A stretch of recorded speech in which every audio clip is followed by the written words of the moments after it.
तैत्तिरीयोपनिषद शिक्षावल्ली दशम अनुवाक अहम वृक्षस्य रेरिवा कीर्तिः पृष्ठम गिरेरिव ऊर्ध्व पवित्रो वाजिनीव स्वमृतमस्मि द्रविण सवर्चसम सुमेधा अमृतोक्षितः इति त्रिशंकोर वेदानुवचनम। आत्मज्ञान की प्राप्ति के बाद ऋषि त्रिशंकु ने अपने अनुभव को इस प्रकार व्यक्त किया है। मैं इस संसार रूपी वृक्ष को गति देने वाला उसका भीतरी प्रेरक अंतर्यामी हूं। मेरी कीर्ति पर्वत के शिखर के समान ऊंची और विशाल है। जिस प्रकार अन्न उत्पन्न करने वाले सूर्य में श्रेष्ठ अमृत वास करता है, ठीक उसी प्रकार मैं भी अत्यंत पवित्र और अमृत स्वरूप हूं। मैं तेज और प्रकाश से युक्त धन का भंडार हूं। मैं परमानंद रूपी अमृत से सराबोर श्रेष्ठ बुद्धि वाला हूं। शिक्षावल्ली में जीवन के प्रत्येक गुण को विकसित करने का स्पष्ट निर्देश दिया गया है। ये भी समझाया गया है कि स्वाध्याय और प्रवचन के बिना ये गुण जीवन में आते ही नहीं है, और यदि कभी आ भी जाएं तो उनके स्थायी बने रहना कठिन होता है। इसी कारण स्वाध्यायी प्रवचन के महत्व को समझाते हुए पहले मंत्र में कहा गया है, तत्तपः तदहि तपः, अर्थात यही सच्चा तप है।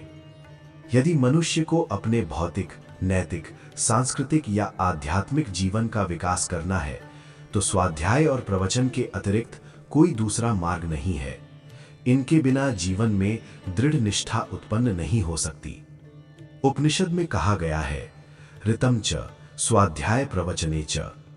जो व्यक्ति स्वाध्याय और प्रवचन के माध्यम से जीवन के प्रत्येक गुण को आत्मसात करता है, अपने सांस्कृतिक और आध्यात्मिक जीवन को पुष्ट करता है, ईश्वर के साथ अपने संबंध को पहचान लेता है और अपना संपूर्ण जीवन भगवान के लिए अर्पित कर देता है, उसके जीवन में ज्ञान, भक्ति और कर्म का त्रिवेणी संगम हो जाता है। चित्त की एकाग्रता निरंतर बढ़ते बढ़ते वह पूर्णता का अनुभव करता है। ऐसा अत्यंत पवित्र बना हुआ व्यक्ति जब अपने जीवन का दृष्टिकोण बदल लेता है और श्रेष्ठ वृत्ति से जीवन जीने लगता है, तब वह कह उठता है, अहम वृक्षस्य रेरिवा, मैं इस संसार रूपी वृक्ष का अंतःस्थ प्रेरक हूं। ऐसी अवस्था में व्यक्ति को अनुभव होता है कि यह सृष्टि मेरे लिए है। बहुनाम जन्म नामन्ते, अनेक जन्मों के बाद एक दिन ऐसा आना चाहिए जब मनुष्य को यह अनुभूति हो कि सृष्टि उसके लिए है। तस्येयं पृथ्वी सर्वा, ये पूरी पृथ्वी उसकी ही है और शेष सभी लोग उसकी अनुमति से इसका उपयोग करते हैं। मानो सृष्टि का निर्माण उसके लाड़ प्यार और आनंद के लिए किया गया हो। अभेद में आनंद न मिलने के कारण भगवान ने भेद की रचना कर यह लीला आरंभ की है। कुछ लोगों को ये सृष्टि दंड के समान प्रतीत होती है, इसलिए वे भवसागर से उद्धार की भाषा बोलते हैं। यदि सृष्टि दंड जैसी लगती है तो उसका कारण स्वयं मनुष्य के शुभ अशुभ कर्म है। वास्तव में सृष्टि की उत्पत्ति का कारण कर्म ही है। कुछ लोग इसे कर्म भूमि मानकर कहते हैं, प्राप्य इमाम कर्म भूमिम न चरति मनुजः यस्तपो मंद भाग्यः।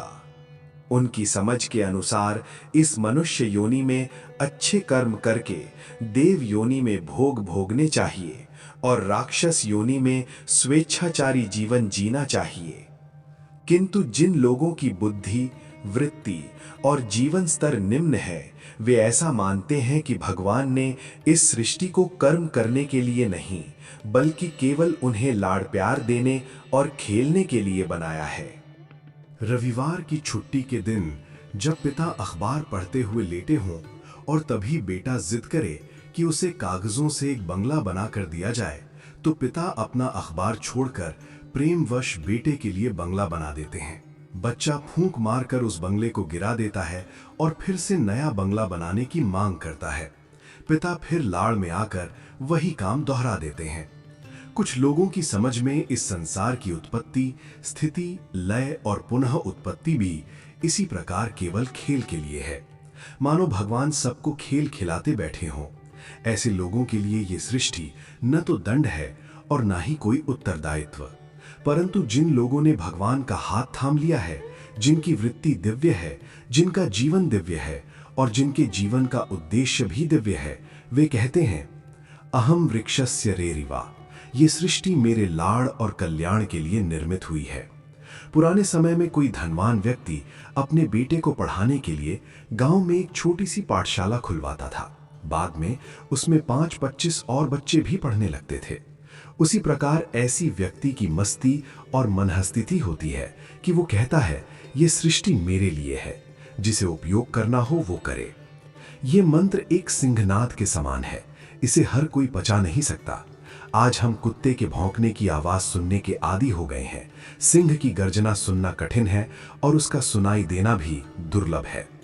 इसके बाद वही व्यक्ति आगे कहता है, कीर्ति ही पृष्ठम गिरेरिव, अर्थात गिरी के पृष्ठ के समान मेरी कीर्ति है। अर्थ ये है कि मेरी स्थिति पर्वत की चोटी जैसी ऊंची है। मैं कोई साधारण मनुष्य नहीं हूं, बल्कि मैं तो प्रभु के कंधों पर बैठा हुआ हूं। इस संसार में जो कीर्ति हमें मिलती है वो सच्ची कीर्ति नहीं है। आज लोग सम्मान देते हैं और कल वही लोग अपमान या विनाश भी कर सकते हैं। नेपोलियन की विजय के बाद जब उससे कहा गया कि वो छत पर आकर खड़ा हो, लोग उसका सम्मान करना चाहते हैं, तब उसने कहा कि जो लोग आज मेरा सम्मान कर रहे हैं वही कल मुझे गिलोटिन पर चढ़ा देंगे। सिंह की गर्जना सम्मान पाने के लिए नहीं होती, वो उसका स्वभाव है। उसी प्रकार नेपोलियन का विजय पाना भी उसके स्वभाव का ही परिणाम था। सच्ची कीर्ति उन्हीं की मानी जाती है जो प्रभु के कंधों पर बैठे हैं, जिन्हें प्रभु के दरबार में सम्मान मिला है।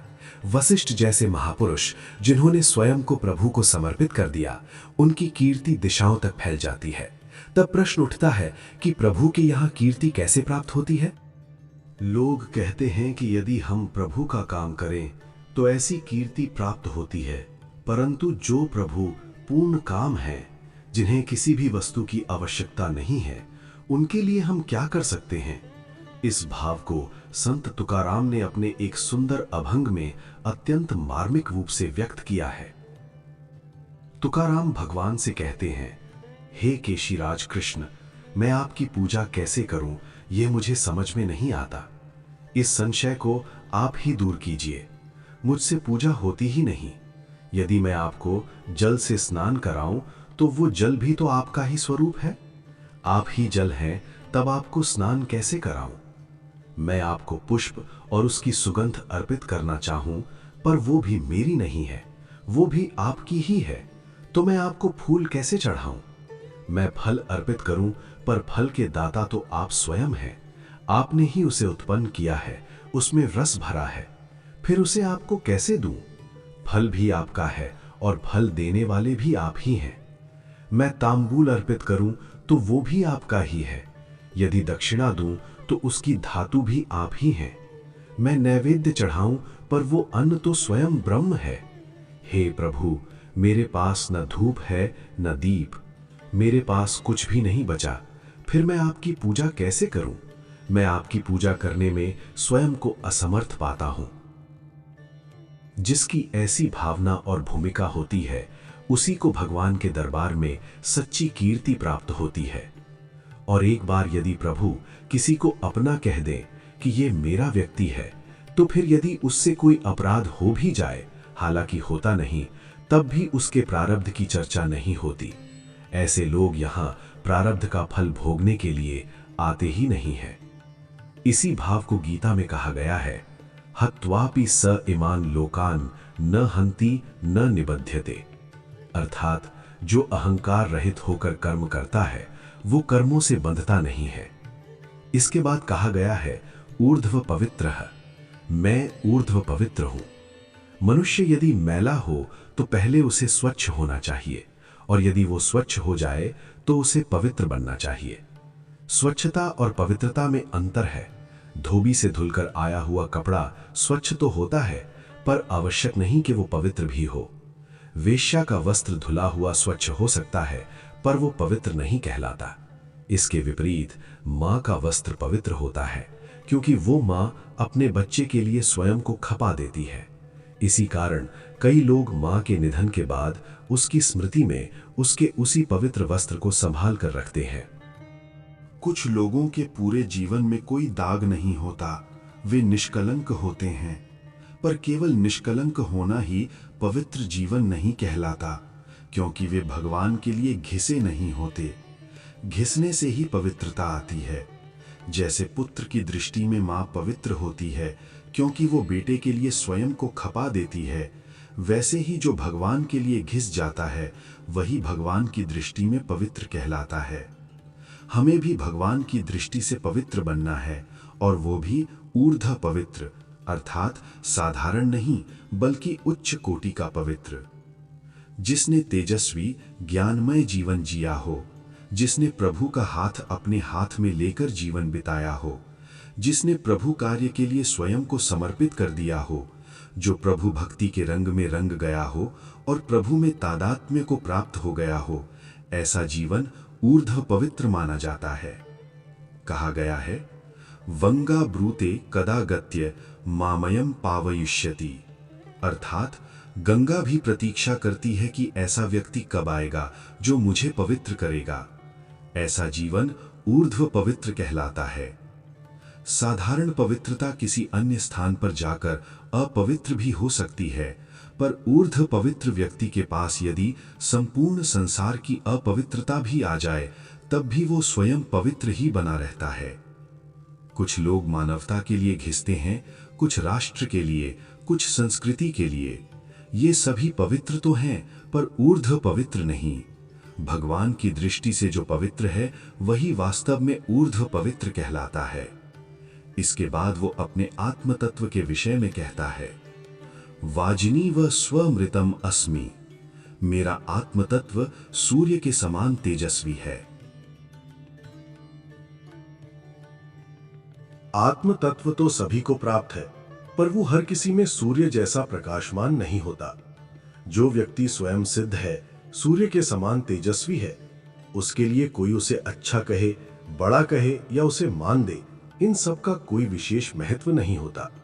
सूर्य अपनी ही मस्ती में रहता है। जो स्वयं अपने जीवन निर्वाह के लिए जूझ रहा हो, वो यदि सूर्य को बड़ा कहे तो उसकी क्या कीमत। यदि हम कहें कि हम वानर के वंशज हैं, तो इतनी तो हमारी स्थिति है कि वानर भी क्रोधित हो जाएं। एक बार वानरों की सभा हुई, वहां शोध चल रहा था। उस शोध समूह का प्रमुख बड़े विश्वविद्यालय की डिग्रीधारी और बौद्धिक ऊंचाई वाला था। उसने वानरों और मनुष्यों के अंगों, हाथ पैर और उनके रहन सहन, खाने पीने आदि का अध्ययन किया। शोध के अंत में उसने निष्कर्ष निकाला कि वानरों का पूर्वज मनुष्य होना चाहिए। उसने इस विषय पर पुस्तक भी लिखी और सभा में उसका बड़ा वर्णन हुआ।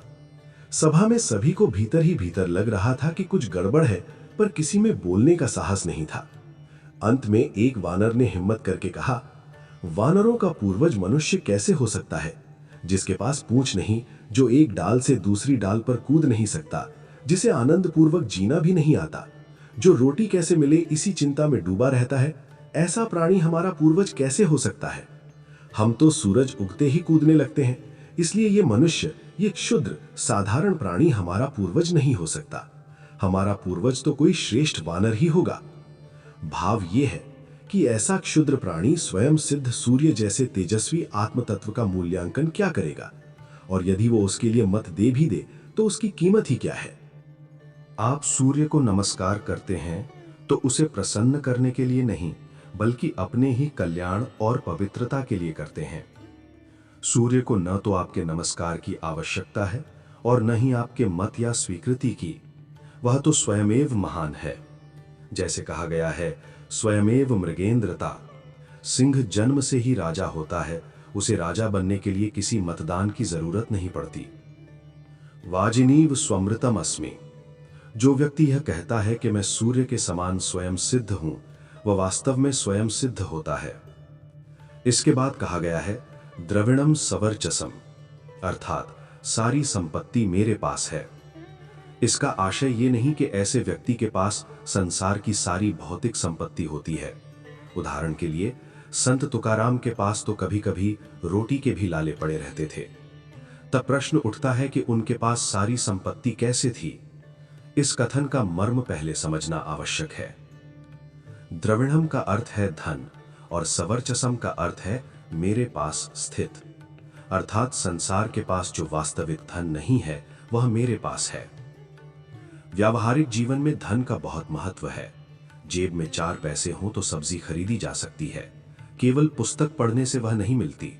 कहा गया है, बुभुक्षितैर व्याकरणम न भुज्यते, पिपासुते काव्य रसम न पीब्यते, अर्थात भूख लगने पर व्याकरण नहीं खाया जाता और प्यास लगने पर काव्य रस नहीं पिया जाता, उनसे तृप्ति नहीं मिलती। इसी तरह कहा गया है, सर्वारंभा तंदुल प्रस्थमूलाह, अर्थात दोपहर 12 बजे भोजन के समय पहले 1 मुट्ठी चावल चाहिए, उसके बाद वेदांत और अन्य बातें। इसलिए मैं व्यवहार में धन के महत्व को कम नहीं आंकता। धन वह है जिससे भौतिक वस्तुएं खरीदी जा सकें, परंतु इससे भी बड़ा धन वह है जिसे भौतिक वस्तुओं की आवश्यकता ही न पड़े, और यदि वह स्थिति आ जाए तो भौतिक वस्तुएं स्वयं उसके पीछे दौड़ी चली आती हैं। ऐसे संतों की स्वयं भगवान चिंता करते हैं। इसी को सवर्चसम द्रविणम कहा गया है। न मागे तयाची रमा हो या दासी, अर्थात लक्ष्मी स्वयं उसकी दासी बन जाती है। संत एकनाथ ने कितना महान कार्य किया, उनका साहित्यिक योगदान ही कितना विशाल है। केवल भागवत पर ही उन्होंने 10,000 ओवियां लिखी। इसके अतिरिक्त उनका लोक संपर्क, उपदेश और संवाद सब कुछ अत्यंत व्यापक था। उन्होंने कभी नहीं सोचा कि इतना लिखने से उन्हें क्या मिलेगा। उनकी लोकप्रियता इतनी थी कि लोग उनसे मिलने आते, चर्चा होती। दोपहर के भोजन का समय हो जाए तो आए हुए लोगों को बिना खिलाए कैसे जाने दिया जाए। भोजन में भी 5-25 लोग तो होते ही थे, और ये सब रोज का क्रम था। संत एकनाथ की पत्नी को भी इसमें बहुत कष्ट उठाने पड़ते थे, पर वो कर भी क्या सकती थीं। भगवान ने स्वयं संत एकनाथ की देखभाल की और उनके घर रसोइयां बनकर आ खड़े हुए। उन्होंने कहा, मुझे रसोई का काम चाहिए। एकनाथ ने पूछा, आप वेतन क्या लेंगे? तब उन्होंने उत्तर दिया, मुझे वेतन नहीं चाहिए, मैं मर्यादा का पालन करने वाला हूं, इसलिए बंद दरवाजे में रसोई करूंगा। इस प्रकार रसोइया बनकर आए भगवान घर के सारे काम करने लगे। कहा गया है, श्री एकनाथ सदनी माधव जी सर्व काम हे करितो, स्वकरे चंदन घासी गंगेचे पानी कावड़ी भरतो, अर्थात श्री एकनाथ के घर माधव जी स्वयं सभी काम करते थे। अपने हाथों से चंदन घिसते थे और गंगा का जल कावड़ में भर कर लाते थे। जब एकनाथ ने उनका नाम पूछा तो उन्होंने कहा, शिखंडिया। ये नाम सुनकर मानो ये भाव व्यक्त हुआ कि जो भगवान रसोइयां बनकर आए हैं उन्हें एकनाथ की पंगत में भोजन मिलेगा या नहीं। सामान्य मनुष्य को चिंता रहती है कि भगवान उसके साथ बैठकर भोजन करेंगे या नहीं, और यहां स्थिति ये थी कि स्वयं भगवान को चिंता थी कि मुझे एकनाथ के साथ भोजन करने का अवसर मिलेगा या नहीं। संत एकनाथ के घर बड़े ठाठ से भोजन बनता, लोग भोजन करते और रसोइया को कोई वेतन भी नहीं दिया जाता। संसार में जो बातें सामान्यतः संभव नहीं होती, वे संत एकनाथ के यहाँ घटित होती थीं। जब स्वयं भगवान उनकी देखभाल कर रहे हों तो वहां किसी बात की कमी कैसे रह सकती है। उनके लिए सब कुछ प्रदान करने वाले स्वयं हरि थे। एकनाथ के जीवन में द्रविणम सवर्चसम का अर्थ स्पष्ट होता है, ऐसा धन जो तेजस्वी और दिव्य है। ये धन संसार के सामान्य धन से भिन्न और उससे कहीं श्रेष्ठ था। एकनाथ ने कभी कोई इच्छा या आकांक्षा नहीं रखी, फिर भी हरि स्वयं उनकी आवश्यकताओं की पूर्ति करते रहे। जो व्यक्ति स्वयं बंगलों के पीछे दौड़ता है, उसे बंगला मिले या न मिले ये निश्चित नहीं, और मिल भी जाए तो उसका सुख स्थायी रहेगा या नहीं ये भी प्रश्न ही है। परंतु ऐसे संतों के पीछे भौतिक साधन स्वयं दौड़ते चले आते हैं। जिनके पीछे भौतिक साधन दौड़ते आए वही सवर्चसम द्रविणम कहलाता है।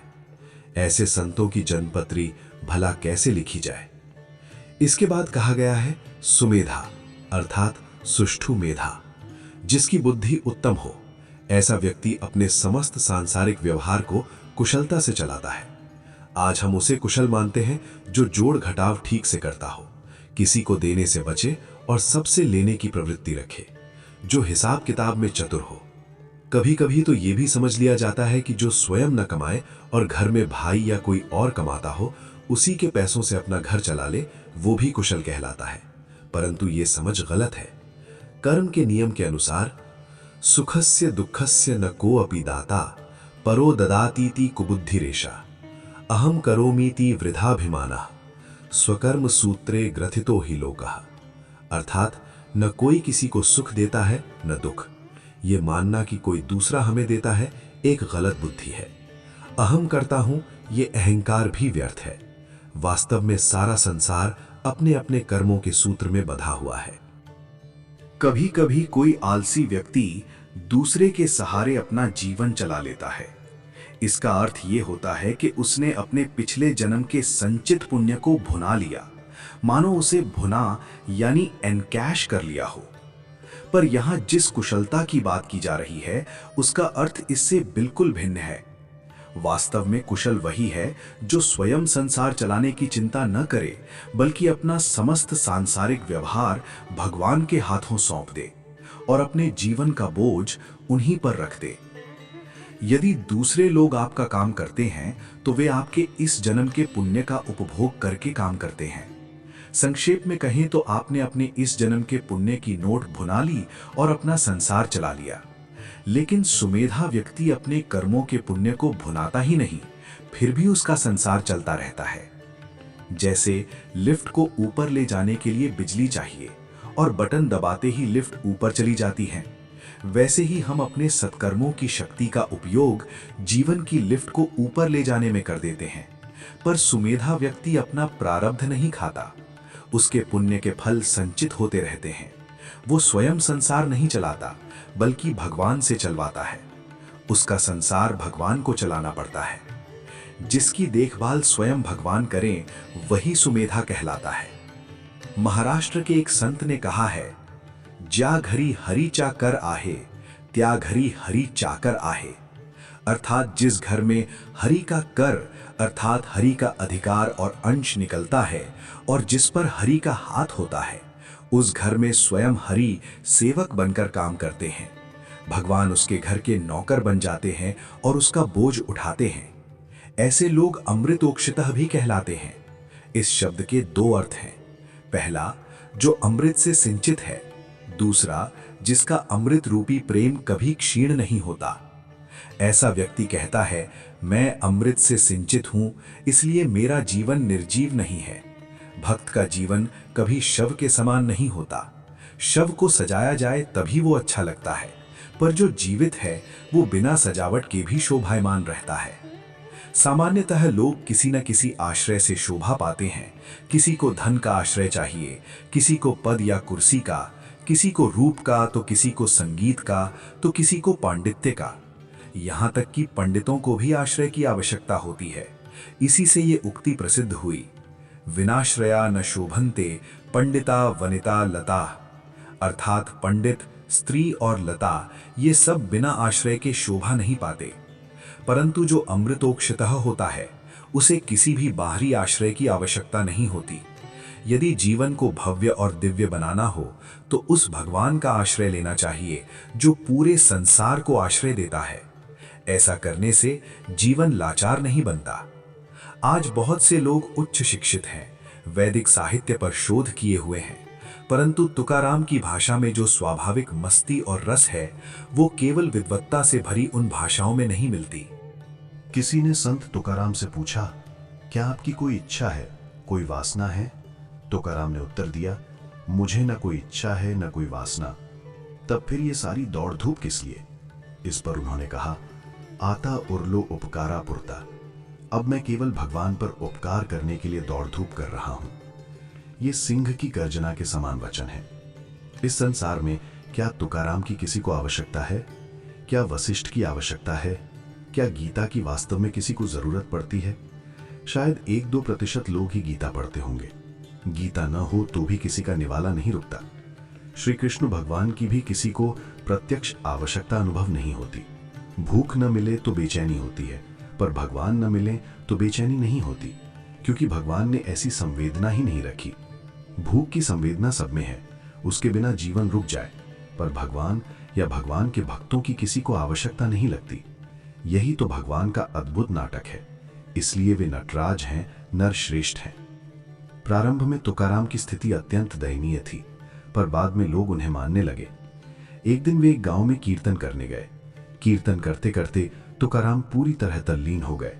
लोगों को लगा ये कैसा कीर्तन है, इसमें तो रोचकता होनी चाहिए। 2-4 बार लोग जोर से हंसे, पर ब्रह्मानंद की मस्ती में डूबे तुकाराम को इन बातों की सुध कहाँ थी। एक एक करके सभी लोग उठकर चले गए। जब कीर्तन समाप्त हुआ और तुकाराम को होश आया तो उनके सामने केवल एक ही व्यक्ति बैठा था। तुकाराम को थोड़ा आश्चर्य हुआ, पर उन्होंने कहा, कोई बात नहीं, तुमने तो मेरा कीर्तन सुना, तुम्हें आनंद तो आया होगा। तब उस व्यक्ति ने कहा, मैं आपके रंग में रंग कर नहीं बैठा हूं। आप जिस गलीचे पर बैठे हैं वो मेरे सेठ का है। उन्होंने मुझे कहा है कि कीर्तन समाप्त हो जाए तब गलीचा ले आना। उसी गलीचे को लेने के लिए मैं बैठा हूं। तुकाराम की किसी को आवश्यकता नहीं थी। वे कहते, देव घ्या कुणी देव घ्या, मैं तुम्हें भगवान देने आया हूं, दरवाजा खोलो। लोग कहते, हमें वो भगवान नहीं चाहिए, तुम्हारा भगवान हमें महंगा पड़ेगा। तब तुकाराम कहते, देव घ्या कुणी देव घ्या, देव घ्या फुका न लगे रुका, मैं भगवान मुफ्त में दे रहा हूं, इसलिए कोई तो ले लो। पर कोई लेने को तैयार नहीं हुआ। तुकाराम तो भगवान पर उपकार करने निकले थे। अमृत अक्षितः, ऐसी सिंह गर्जना भगवान से दया की याचना करने वालों या उन्हें पतित पावन दीन दयालु कहकर पुकारने वालों की बुद्धि में कैसे उतरे। तुकाराम न किसी बड़े विद्वान थे, न उनके पास किसी विश्वविद्यालय की डिग्री थी। उनका पेशा तराजू लेकर बैठने का था। उसी को छोड़कर वे तत्वज्ञान में ऐसे डूबे कि मुकुटमणि बन गए। इसलिए उनके विषय में कहा गया है, अभंग वाणी प्रसिद्ध तुकयाची, ओवी ज्ञानेशाची किंवा आर्या मयूर पंताची। उस समय के पंडितों में आत्मविश्वास और जीवंतता का अभाव था। वे कहते, हम तो साधारण लोग हैं, हमें ये सब क्या पता। तब तुकाराम मस्ती में कहते, वेदांतचा अर्थ अम्हासी चिठावा, इतरान्नी वहावा भार माथा। अर्थात मैं कोई तुच्छ प्राणी नहीं हूं, वेदों का वास्तविक अर्थ तो मैं ही जानता हूं, बाकी लोग तो केवल वेदों का बोझ उठाए फिरते हैं। वेदों का माखन मेरे मस्तिष्क में है, मेरे जीवन में है, और वेदों का वही माखन वेदांत सिद्धांत है। वेदों का सिद्धांत उस तत्व को कहते हैं जो अज है, अव्यय है, सर्वव्यापक है।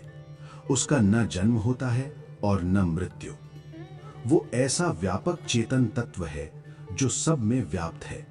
यही वेदांत का तत्व ज्ञान है और इसे ही सर्व वेदांत सिद्धांत कहा गया है।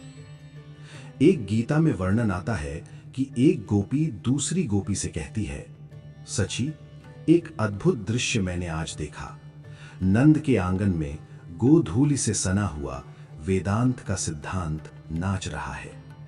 ये कथन अत्यंत गूढ़ है। आत्मा के न हाथ पांव हैं, न आंखें हैं। उसका न जन्म है न मरण। वो न बालक है न युवा, न स्त्री है न पुरुष। वो अव्यक्त, अचिंत्य और निर्मल चेतना है। वही चेतना धूल से सने शरीर में नृत्य करती दिखाई दे। इससे बड़ा आश्चर्य और क्या हो सकता है। जिन लोगों ने वेदांत के सिद्धांत का सार पचा लिया है, जिन्होंने भगवान को अपने घर के कामों में लगा लिया है, जहां भगवान स्वयं आज्ञाकारी सेवक बनकर काम करते हैं और काम करते हुए आनंदित भी होते हैं, ऐसे लोग अमृत से सिंचित होते हैं। उनके जीवन पर निरंतर अमृत की वर्षा होती रहती है। देखने में वे साधारण मनुष्य जैसे ही होते हैं। उनके सिर पर न सींग उगते हैं, न तीसरी आंख दिखाई देती है। याज्ञवल्क्य के भी देखने में सामान्य व्यक्ति ही थे। सामान्य व्यक्ति और ऐसे संतों में अंतर केवल इतना है कि सामान्य मनुष्य भगवान से नौकरी मांगता है। हे भगवान, 6 महीने से भटक रहा हूं, अब तो मेरी ओर देखिए। जबकि तुकाराम जैसे संत भगवान को ही काम पर लगा देते हैं, मानो भगवान पर उपकार कर रहे हों। ऐसे लोगों की वाणी सिंहनाद जैसी होती है, जिसे हर कोई सहन नहीं कर सकता। उपनिषद कहते हैं, ये आत्मा दुर्बल व्यक्ति को प्राप्त नहीं होती। इसके लिए आंतरिक विकास आवश्यक है। जो व्यक्ति संसार से मांगने के बजाय संसार को मैं देकर चलता है, वही गीता के अनुसार अपने पुण्य का जल बहाता है। गीता में कहा गया है, तुम जो भी कर्म करो, जो भी खाओ, जो भी यज्ञ करो, जो भी दान दो, जो भी तप करो सब मुझे अर्पित करके करो। जो लोग अमृतोक्षित होते हैं उनके भीतर प्रेम का ऐसा अक्षय भंडार होता है जो कभी समाप्त नहीं होता। ये प्रेम वे कहां से लाते हैं कोई नहीं जानता। रात में सोने के बाद मानो भगवान स्वयं उनका प्रेम फिर से भर देते हैं और अगले दिन वे उसे बांटना फिर शुरू कर देते हैं। हम सामान्य लोग तो 2-4 व्यक्तियों को प्रेम देकर ही थक जाते हैं।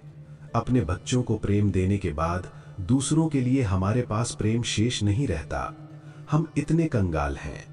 परंतु ऐसे महापुरुषों के पास प्रेम का ऐसा अनंत भंडार होता है कि पूरी दुनिया को देने पर भी वो कभी घटता नहीं। ये त्रिशंकु मुनि का वेदानुवचन है। ये उन फक्कड़, निर्भय और मुक्त लोगों का वर्णन है।